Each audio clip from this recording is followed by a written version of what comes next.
ब्रह्मचर्य बनकर कर्मों का क्षय कर कर, घातिया कर्मों का क्षय कर कर, वह 18,000 शीलों का पालन करते हुए, उससे संपन्न होते हुए उस अनंत सुख का भोग कर सकते हैं। आचार्य वर्ग के जो पर पदार्थ में रमण कर रहे हैं, जो जीव पर पदार्थ में रमण कर रहे हैं, वो अब्रह्म वाले हैं। जो अपनी आत्मा में रमण कर रहे हैं, वह ब्रह्मचर्य व्रत वाले हैं। भैया समझ में आ रहा कि नहीं आ रहा?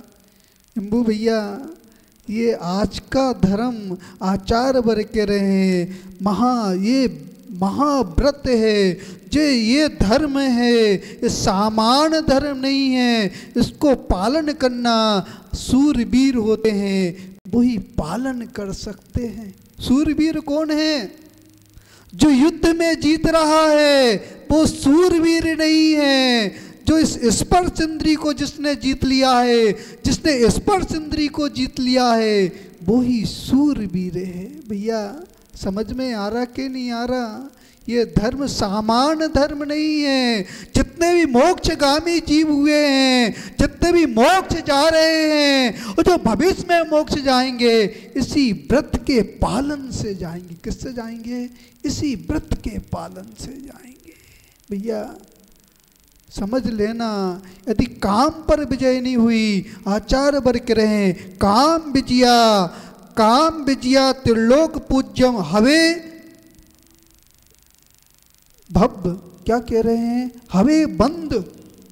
वो कह रहे हैं जिसने काम पर विजय प्राप्त कर ली है, काम पर विजय प्राप्त कर ली है, वो त्रिलोक में पूज्य हो जाता है। वो ब्रह्मचारी त्रिलोक में पूज्य हो जाता है। भैया पूज्य बनना है कि नहीं? कि पूजा ही करते रहोगे? कि पूजा ही करते रहोगे? आचार्य वर्ग के रहे, जब आप पूज्य बनोगे, जब ब्रह्मचर्य व्रत का पालन करोगे, ब्रह्मचर्य व्रत का पालन करोगे, तभी पूज्य बन सकते हो, तभी चक्रवर्ती बन सकते हो। आचार्य वर्ग के रहे, जो ब्रह्मचर्य व्रत का पालन करता है, 5 इंद्रियों पर संयम रखता है, मन पर संयम रखता है, वो चक्रवर्ती होता है। भैया बनना है कि नहीं बनना है? आज चक्रवर्ती बनने का दिन है। क्या बनने का दिन है? चक्रवर्ती बनने का दिन में। वो आचार्य वर्ग के रहे, जो ब्रह्मचर्य व्रत का पालन करते हैं, वो चक्रवर्ती होते हैं। भाई सेठ घूम रहा था, क्या घूम रहा था? वो बाजार में घूम रहा था और एक स्त्री की नजर पड़ गई। क्या पड़ गई? आपकी भी नजर पड़ती है। आप नजर से देखते हो, किस नजर से देखते हो? आचार्य वर्ग के रहे, यदि आपकी परिणति सही है, आपकी भावना सही है, आप वस्तु को तो देख रहे हो, वस्तु को तो देख रहे हो, पर किन भावों से देख रहे हो? पुण्य की वृद्धि हो रही है, आत्मा के गुणों की वृद्धि हो रही है, कि अब गुणों की वृद्धि हो रही है। वो स्त्री भी देख रही थी, उस जीव को देख रही थी, और विचार बन गया, भावना विकृत हो गई। कैसी हो गई? भावना विकृत हो गई। पदार्थ की है, पदार्थ की है, उस पदार्थ को देख रहे हो, उस पदार्थ को देख रहे हो। वो पदार्थ को देखने के बाद आपकी भावना कैसी हो रही है? वह स्त्री देख रही थी और मन में विचार आया, मन में विचार आया, इसके साथ रमण करना है। क्या करना है? आचार्य वर्ग रहे, जो कुलवंती नारी होती है, जो कुलवंती नारी होती है, वो मात्र एक पति के साथ रमण करती है, वो एक कुलवंती नारी होती है। इस बात को अच्छे से सुनना। आचार्य वर्ग के रहे, पूजन करने का अधिकारी कौन है? आहार दान देने का अधिकारी कौन है? आचार्य वर्ग के रहे, जिसकी न्याय पूर्वक प्रवृत्ति है, जिसकी न्याय पूर्वक प्रवृत्ति है, वही पूजन करने का अधिकारी है, वही आहार दान आदि देने का अधिकारी है। और जिसकी न्याय पूर्वक प्रवृत्ति नहीं है, जो पर स्त्री के साथ रमण करता है, जो व्यक्ति पर स्त्री के साथ रमण करता है, और जो स्त्री पर पुरुष के साथ रमण करती है, न वो पूजन करने के अधिकारी हैं, न आहार देने के अधिकारी है। इस बात को अंकित कर लेना। क्या कर लेना? अंकित कर लेना। इस मंदिर में प्रवेश करने से पहले, इस मंदिर में प्रवेश करने से पहले ये नियम ले लेना, ये नियम ले लेना, ये नियम होगा तभी आपका ब्रह्मचर्य धर्म होगा, ब्रह्मचर्य धर्म होगा तभी आप पात्र होगे, पूजा करने के पात्र होगे, आहार देने के पात्र होगे। भैया समझ लेना, धर्मात्मा बनना आसान नहीं है। धोती दुपट्टा पहनना तो आसान है, पर जो भाव की परिणति है, जो भाव की परिणति है उसको संभालना बहुत कठिन है, उसको संभालना बहुत कठिन है। जो भाव की परिणति को संभालता है वही धर्मात्मा बन सकता है। वो स्त्री देख रही थी, उस पुरुष को देख रही थी, काम वासना उत्पन्न हो गई, काम वासना उत्पन्न हो गई। वह सुदर्शन अष्टांग का पर्वों में, चतुर्दशी के पर्वों में, अष्टमी के पर्वों में शमशान में जाकर वो आराधना करता था, साधना करता था, आत्मा में रवण करता था, परमात्मा के गुणों में रवण करता था। वह रवण कर रहा था, परमात्मा के गुणों में रवण कर रहा था। और वह स्त्री काम से युक्त थी, उसने उसका हरण कर लिया। क्या कर लिया? हरण कर लिया। आज चिंतन करना, आपने कितनों का हरण कर लिया? रावण ने तो द्रव्य से हरण किया था, भाव से हरण किया था। तुम कितने भावों से हरण कर रहे हो? आचार्य वर्ग कह रहे, जहाँ पे भावना दूषित होती है, जहाँ पे भावना दूषित होती है वहाँ पे व्रत का पालन नहीं होता है। तो वह उसका अपहरण किया, उसका अपहरण कर लिया और महल में खड़ा कर दिया। किस में खड़ा कर दिया? उस महल में खड़ा हुआ है, महल में बैठा हुआ है, आराधना कर रहा है, परमात्मा की आराधना कर रहा है। वो स्त्री अपनी इच्छा को व्यक्त कर रही है। जब उस व्यक्ति का ध्यान टूटा, उस व्यक्ति का ध्यान टूटा तो वह सामने उस स्त्री को देख रहा था। किसको देख रहा था? उस स्त्री को देख रहा था। भैया मलेरा वाले भैया बैठ जाओ। क्या हो गया? क्या हो गया?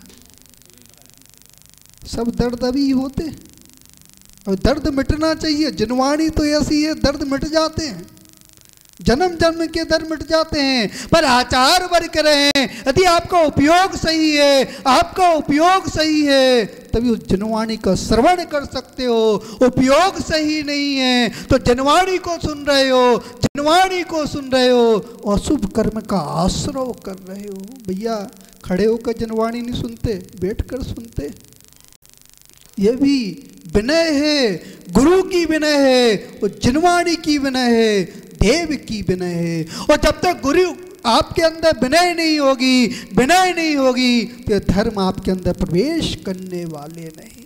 व्यक्ति 10 पूजा तो कर लेता है, विधान कर लेता है, और जब जनवाणी सुनने का टाइम आता है, जब आत्मा के गुणों को सुधारने का टाइम आता है तो उसके पास समय नहीं होता है। ना जनवाणी मुंह बोलती है, ना भगवान मुंह बोलते हैं। सिर्फ गुरु होते हैं जो उपदेश देते हैं, जो उपदेश देते हैं, मार्ग देते हैं। देव जो उदासीन निमित्त है, जनवाणी उदासीन निमित्त है, और गुरु प्रेरक निमित्त है। कैसे निमित्त हैं? प्रेरक निमित्त है।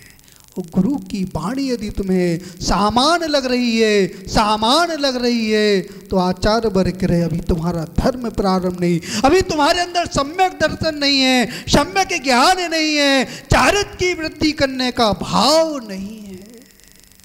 भैया समझ लेना, ये मनुष्य पर्याय साधारण पर्याय नहीं है, ये पुण्य प्रगति है, पुण्य प्रगति है। और पुण्य प्रगति में पाप बांधोगे, पाप बांधोगे। यदि भव्य जीव हो तो नरक में समझ में आएगा। मारीची को कहाँ समझ में आया? नरक में समझ में आया। वो नरक में गया, वो नरक में गया। ऐसे भी जीव हैं, ऐसे भी जीव हैं जिन्हें मिथ्यात्व के उदय में, मिथ्यात्व के उदय में नरक आयु का बंद कर लिया, फिर तीर्थंकर प्रगति का बंद कर लिया, छायक सम्यक दृष्टि हो गए। अब वो नरक में जाकर वो पछता रहे हैं। यदि जिनेंद्र भगवान की वाणी को हम मध्य लोक में समझ लेते तो ऊर्ध्व लोक में नहीं जाना पड़ता। भैया समझ लेना ये जीवन का समय निकल रहा है, एक एक समय कीमती है। और जिनवाणी समझ लोगे, जिनवाणी समझ लोगे तो ब्रह्मचर्य का महत्व भी समझ में आएगा, चारित्र धारण करने का भाव भी समझ में आएगा। तो भाई स्त्री खड़ी हुई है और वो कह रही है मैं तुम्हारे साथ संबंध स्थापित करना चाहती हूँ। आचार वर्ग रहे, 3 प्रकार की भूख होती है। इस जीव को 3 प्रकार की भूख होती है। जब उदर की भूख होती है, वासना की भूख होती है, धन की भूख होती है, तो व्यक्ति धर्म को छोड़ देता है। आप छोड़ते कि नहीं छोड़ते? अब वो तो केवली भगवान जानते हैं। कौन जानते हैं? केवली भगवान जानते हैं। आपकी परिणति जानती है, आपका स्वभाव जानता है, आपकी आत्मा जानती है। जब पाप की इच्छा होती है, पाप करने की इच्छा होती है, तो आप धर्म को छोड़ देते हो।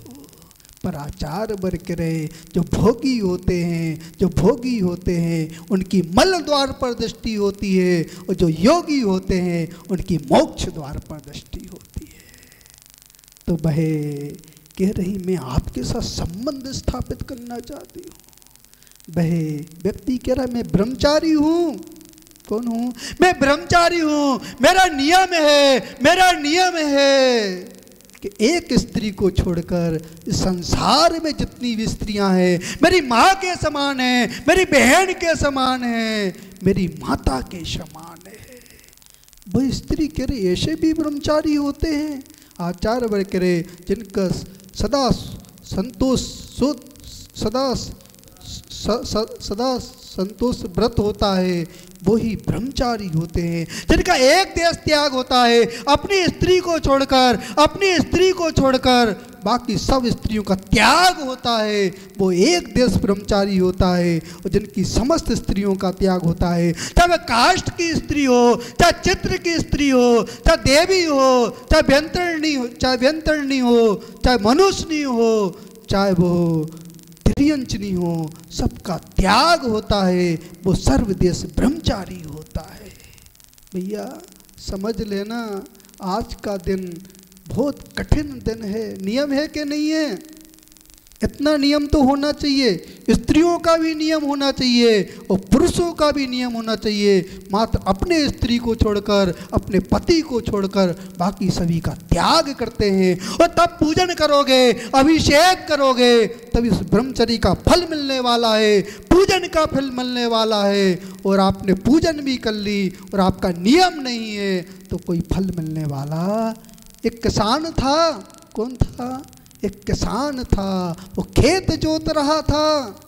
किसको जोत रहा था? खेत को जोत रहा था, पानी दे रहा था, परिश्रम कर रहा था, पर बीज नहीं डाल रहा था। आप डाल रहे कि नहीं डाल रहे? फल की प्राप्ति होगी कि नहीं होगी? आचार वर्ग रहे, यदि नियम है, आपका नियम है, तो बीज डाल रहे हो, ब्रह्मचर्य का बीज डाल रहे हो, और वो बीज डालोगे तो उस फल की प्राप्ति होगी। वह स्त्री जब वह तैयार नहीं हुआ, आचार वर्ग रहे, इस संसार में स्त्री के भाव को कोई समझ नहीं सकता। आगम की बात है। किसकी बात है? आगम की बात है। क्योंकि जो स्त्री होती है उसके अंदर माया होती है। उसने माया का जाल फैलाया, उसने माया का जाल फैलाया और विलाप करने लगी। उसका पति सामने आ गया। कौन आ गया? पति सामने आ गया। वो पति कह रहा है तूने मेरी पत्नी के साथ दुराचार किया है, दुराचार किया है। वो स्त्री रुदन कर रही है, वो व्यक्त कर रही है इसने मेरे साथ दुराचार किया है। पर आचार वर्ग रहे, जो सज्जन व्यक्ति होते हैं उनके ऊपर आरोप लगाया जाता है, तो मौन हो जाते हैं। क्या हो जाते हैं? उसने संकल्प ले लिया, तब तक उपसर्ग दूर नहीं होगा या कलंक दूर नहीं होगा, जब तक के लिए मौन ले लेता है। आप लेते कि नहीं लेते? भैया मौन लेते कि नहीं लेते? दूसरे की प्रशंसा करना हो, पड़ोसी की प्रशंसा करना हो तो मौन ले लेते हो, पड़ोसी की निंदा करना हो तो महाराज मौन खुल जाता है। हम तो खीर में सो तो महीनी में न्यारे। पर आचार बर के रहे जो सज्जन पुरुष होते हैं वो अपनी निंदा करते हैं, अपनी निंदा करते हैं, और जिनके सद्गुण होते हैं उनकी प्रशंसा करते हैं, वो सज्जन व्यक्ति होते हैं। जो दुर्जन व्यक्ति होते हैं, जो दूसरे के सद्गुण होते हैं उसकी निंदा करते हैं, उसकी निंदा करते हैं, जो गुण स्वयं में नहीं है उन गुणों की प्रशंसा करते हैं, वो दुर्जन व्यक्ति होते हैं। भावों के मटके सीधे हो रहे कि नहीं हो रहे भैया? भावों के मटके सीधे करना है। क्या करना है? भावों के मटके सीधे करना है। यदि सज्जनता होगी तो राम जैसा परिणाम होगा, और दुर्जनता होगी तो रावण जैसा परिणाम होगा। रावण कहाँ चला गया? नरक चला गया। क्या चला गया? नरक चला गया। और जो राम थे, जिनके अंदर सज्जनता थी, जिनका नियम था, क्या नियम था? अपनी स्त्री को छोड़कर उस संसार में जितनी स्त्रियां हैं सबका त्याग। तो सूर्पनखा खड़ी हुई है, क्या देख रही है? आचार बर करे जब काम वासना बढ़ती है तो मोह भी छूट जाता है। पुत्र का मोह था, प्रतिशोध था। जब उस पुत्र की मृत्यु देखी तो प्रतिशोध की भावना उत्पन्न हो गई, मोह उत्पन्न हो गया, महत मोह उत्पन्न हो गया। और जब उस स्वरूप को देखा, राम के स्वरूप को देखा, लक्ष्मण के स्वरूप को देखा, वो काम वासना जग गई, काम वासना जग गई। आचार बर करे जहाँ पे काम वासना जगती है, समाज की मर्यादा छूट जाती है, स्वयं की मर्यादा छूट जाती है, परिवार की मर्यादा छूट जाती है। जहाँ पे काम वासना जागृत होती है, छूटती कि नहीं छूटती? आचार बर करे कामी व्यक्ति अंधा होता है। हाथी क्या होता है? बलशाली होता है। कैसा होता है? वो बलिष्ठ होता है, बलशाली होता है। वो काम के वशीभूत होकर, काम के वशीभूत होकर वो पूरे जीवन भर अंकुश की मार को सहता है। किसको सहता है? अंकुश की मार को सहता है, अंकुश के सहारे पर चलता है। हाथी इतना बलशाली होता है, किसी के बंधन में आ नहीं सकता। मात्र स्पर्श इंद्री के वशीभूत होकर, स्पर्श इंद्री के वशीभूत होकर वह पूरे जीवन भर अंकुश की मार को सहता है। वो तो जीवन में एक बार फंसता है। आप कितनी बार फंसे महाराज? कितने कर्मों को बांधा, कितने अशुभ कर्मों को बांधा। यदि चिंतन करना तो पड़ोसी से घृणा नहीं होगी, स्वयं से घृणा होगी। किससे होगी? स्वयं से घृणा होगी। और जहाँ पे स्वयं से घृणा होती है भाई, प्रायश्चित का भाव होता है, आलोचना का भाव होता है, प्रतिक्रमण का भाव होता है। और जहाँ पर दूसरे से निंदा होती है वहाँ पे ना प्रायश्चित का भाव होता है, भाव चुगली का भाव होता है। किसका भाव होता है? वो आचार बर करे जो चुगलखोर होते हैं। आगम में आया है जो चुगलखोर व्यक्ति होते हैं वो प्रायश्चित के अधिकारी भी नहीं होते। किसके अधिकारी नहीं होते? प्रायश्चित के अधिकारी नहीं होते। किसी की बात बढ़ाते तो नहीं महाराज। हम तो नारद की तरह हैं। किसकी तरह हैं? नारद की तरह है। नारद क्या करते थे? एक की बात दूसरे में बढ़ा देते थे। पर आचार बर करे जो कर्म बंध रहा है, जो अशुभ कर्म बंध रहा है, उसको तुमको भोगना पड़ेगा। भाई राजा सजा देता है। क्या देता है? उस व्यक्ति को सजा देता है, मेरी स्त्री के साथ तूने दुराचार किया है, फांसी की सजा दे दी। किसकी सजा दे दी? फांसी की सजा देता है। जब पुण्य होता है, जहाँ पे शील धर्म होता है, तो देवों का सिंहासन भी चलायमान हो जाता है। आचार बर करे जहाँ पे ब्रह्मचर्य होता है वहाँ पे देवों का सिंहासन भी चलायमान होता है। वो स्त्री खड़ी हुई है, राम कह रहे हैं इस अग्नि में प्रवेश करना है, इस अग्नि कुंड में प्रवेश करना है। वो स्त्री कह रही है सपने में भी यदि पर पुरुष को चाहा हो, पर पुरुष को चाहा हो तो अग्नि मुझे भस्म कर दे। आचार बर करे जहाँ पे ब्रह्मचर्य की ताकत होती है, शील धर्म की ताकत होती है, तो देवों का सिंहासन भी चलायमान होता है। जो अग्नि उष्ण थी, जो अग्नि उष्ण थी, वो भी शीतल जल में परिवर्तित हो गई, परिवर्तित हो गई। देवों ने पुष्प वर्षा की, पुष्प वर्षा की, उस शील की प्रशंसा की, उस ब्रह्मचर्य की प्रशंसा की। समझ में आ रहा कि नहीं आ रहा भैया? समझ लेना। उस सीता ने जब उस अग्नि में प्रवेश किया, उस द्रव्य का परिवर्तन हुआ तो पूरी सभा को समझ में आ गया। किसको समझ में आ गया? पूरी सभा को समझ में आ गया ये सील धर्म है, ये ब्रह्मचर्य धर्म का ही प्रभाव है कि अग्नि भी नीर बन गई। उनके भाव परिवर्तन हो गए। क्या हो गए? तो सीता को खराब दृष्टि से देख रहे थे, खराब दृष्टि से देख रहे थे, वो पूजना की दृष्टि से देखना प्रारंभ कर दिया। तो वह जैसे ही सूली पर चढ़ाया, उस सूली का परिवर्तन सिंहासन बन गया। क्या बन गया? सूली का सिंहासन बन गया। किसका प्रभाव है? उस ब्रह्मचर्य का ही प्रभाव है। फिर राजा कह रहा है, इस रानी ने आप ब्रह्म का सेवन करने का भाव किया है, आप ब्रह्म का सेवन करने का भाव किया है। वह रानी को सदा दे रहा है, पर वो उसने मना कर दिया। क्या कर दिया? आचार बरकरे जो सज्जन व्यक्ति होते हैं उनके अंदर क्षमा का भाव होता है। जब ये ब्रह्मचर्य होता है, जब ये ब्रह्मचर्य होता है, बस समस्त धर्म होते हैं, समस्त धर्म होते हैं। और जब ये ब्रह्मचर्य नहीं है, वहाँ पर कोई भी धर्म नहीं है। विचार करना, क्योंकि क्षमा के बाद जो क्रम से लास्ट में जो धर्म आता है वो ब्रह्मचर्य धर्म होता है। और जहाँ पे ब्रह्मचर्य धर्म होंगे वहाँ पे सब धर्म गर्वित अपने आप उसमें समाहित होंगे। भैया समझ में आ रहा कि नहीं आ रहा? उस राजा को समझ में आ गया। किसको समझ में आ गया? उस राजा को समझ में, ब्रह्मचर्य की महत्वता समझ में आ गई। तो वह उस राजा ने उसको क्षमा कर दिया, क्षमा कर दिया, उसकी प्रशंसा की, उसकी प्रशंसा की। और रानी की निंदा हुई। किसकी निंदा चल रही है? सीता की प्रशंसा हो रही है और शूर्पणखा की क्या हो रही है? निंदा हो रही है। क्योंकि जहाँ पे चारित्र्य नहीं होता वहाँ पे अपयश फैलता है, और जहाँ पे चारित्र्य होता है वहाँ पे यश फैलता है। आपके परिवार का यश फैल रहा है कि नहीं फैल रहा है? आचार बरकरे यदि कुलवंती नारी है, कुलवंती नारी है तो यश फैल रहा है, और कुलवंती नारी नहीं है तो अपयश फैल रहा है। समझ में आ रहा कि नहीं आ रहा? भैया समझ लेना, क्योंकि जो गुण है, जो ब्रह्मचर्य आत्मा का गुण है, किसका गुण है? पुद्गल का गुण नहीं है। किसका गुण है? ये आत्मा का गुण है। जो स्वयं में रमण करते हैं, जो स्वयं में रमण करते हैं, आत्म गुणों में रमण करते हैं, वो ब्रह्मचारी होते हैं। जो पर द्रव्य में रमण करते हैं वो ब्रह्मचारी होते हैं। क्या होते हैं?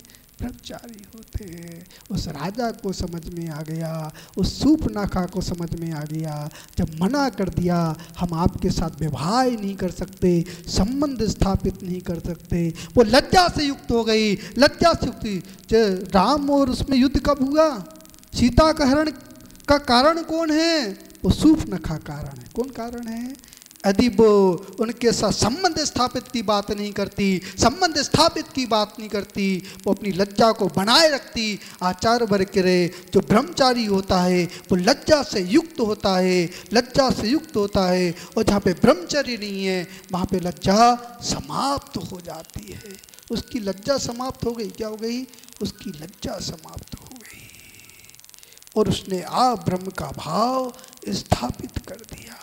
जब उनने मना कर दिया तो किसके पास गई? अपने भाई के पास गई। जब उस भाई ने उस सीता को देखा, उस भाई ने उस सीता को देखा, उसके परिणाम भी बदल गए, उसके परिणाम भी बदल गए। उसका हरण कर लिया। क्या कर लिया? हरण कर लिया। पर आचार बरकरे जहाँ पे शील धर्म होता, सीता प्रभावित नहीं हुई। अर्ध चक्रवर्ती था। कौन था? 3 खंड का अधिपति था, सर्वांग सुंदर था। पर आचार बरकरे जिनके अंदर ब्रह्मचर्य की भावना होती है वो किसी से प्रभावित नहीं होते। वो स्वयं की मर्यादा रखते हैं, समाज की मर्यादा रखते हैं, कुल की मर्यादा रखते हैं। पहले स्त्रियां एक चोटी बांधती थी। क्या बांधती थी? एक चोटी बांधती थी, उसमें 3 लड़ियां होती थी। कितनी लड़ियां होती थी? 3 लड़ियां होती थी। उन 3 लड़ियों से उस चोटी को बांध लेती थी। बस वो लड़ियां कहती थी स्वयं की मर्यादा का ध्यान रखना है, पिता के कुल की मर्यादा का ध्यान रखना है, पति की कुल के मर्यादा का ध्यान रखना है। वो चोटी शिक्षा देती थी। आज बाल कैसे हैं? चोटी बनती कि नहीं बनती? अब तो बाल भी बिखर रहे हैं और चारित्र भी बिखर रहा है। क्या बिखर रहा है? आचार बर करे, जो कुलवंती नारी होती है वो चोटी के समान होती है। किसके समान होती है? चोटी के समान होती है। जैसे चोटी बंधी रहती है, चोटी बंधी रहती है, वैसे उनकी मर्यादा बंधी रहती है। और चोटी छूट जाती है, चोटी छूट जाती है तो मर्यादा भी छूट जाती है। समझ में आ रहा कि नहीं आ रहा? हम तो पड़ोसी की चर्चा करते हैं। किसकी करते हैं? पड़ोसी की चर्चा करते हो। स्वयं की बात आती है तो चुप हो जाते हैं।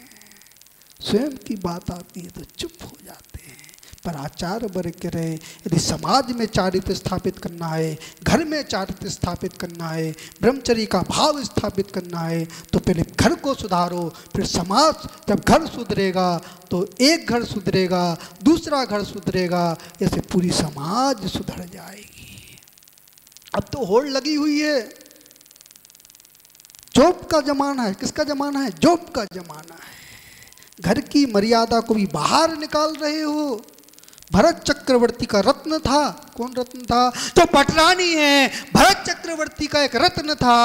रत्न को तिजोरी में रखा जाता है, सड़क पर मत रख देना।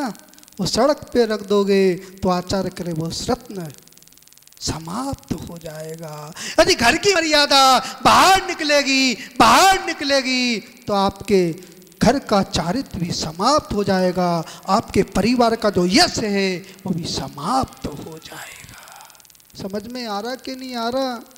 भैया समझ लेना, श्वास आ रही हो जा रही है। वो समझ में नहीं आया तो आपका जो जेनत का महत्व था, आपका जो जेनत का यश था, वो समाप्त हो रहा है। आगामी काल में ऐसा लग रहा है जो संत आएंगे तो उनको पढ़ाने के लिए लोग नहीं मिलेंगे, आहार देने के लिए लोग नहीं मिलेंगे। क्योंकि आचार बर करे, जो स्त्री होती है यदि उसके अंदर धर्म है, उसके अंदर चारित्र है, तभी धर्म की रक्षा हो सकती है। और स्त्री के अंदर चारित्र नहीं है, धर्म नहीं है, शुद्धि नहीं है, तो धर्म की रक्षा नहीं हो सकती। समझ में आ रहा कि नहीं आ रहा? उसको तो समझ में आ गया, उस सूफनाका को समझ में आ गया, राम को समझ में आ गया। राम साधना में बैठे हुए थे। वो प्रत्येंद्र का जीव आया। विक्रिया से उसने अपने रावण का रूप बनाया, सीता का रूप बनाया। वो ऐसा प्रलाप कर रही है, राम हरण कर रहा है। क्या कर रहा है? रावण हरण कर रहा है। पर आचार बर करे, जो अपनी आत्मा में रमण करते हैं, उन्हें पर वस्तु समझ में नहीं आती। वो सीता समझ में नहीं आई। वो अंतर मुहूर्त में उनने उन प्रगतियों का 63 प्रगतियों का क्षय कर दिया। वो छपक श्रेणी पर आरूढ़ हो गए। वो जैसे छपक श्रेणी पर आरूढ़ हुए, वो 63 प्रगतियों का क्षय किया तो 18,000 शीलों का पालन करने लगे। उससे संपन्न हो गए। वो रिद्धियाँ प्रकट हो गई, 64 रिद्धियाँ प्रकट हो गई। केवल ज्ञान प्रकट हो गया। वो आचार वर्ग करे, जहाँ पे 64 रिद्धियाँ होती हैं, केवल ज्ञान होता है, वहाँ पे 18,000 शील होते हैं। और जहाँ पे 18,000 शील होते हैं, वहाँ पे निश्चय ब्रह्मचर्य होता है। और जहाँ पे निश्चय ब्रह्मचर्य होता है, वहीं पर आत्मा का कल्याण होता है। ओम नमः सिद्धेभ्यः।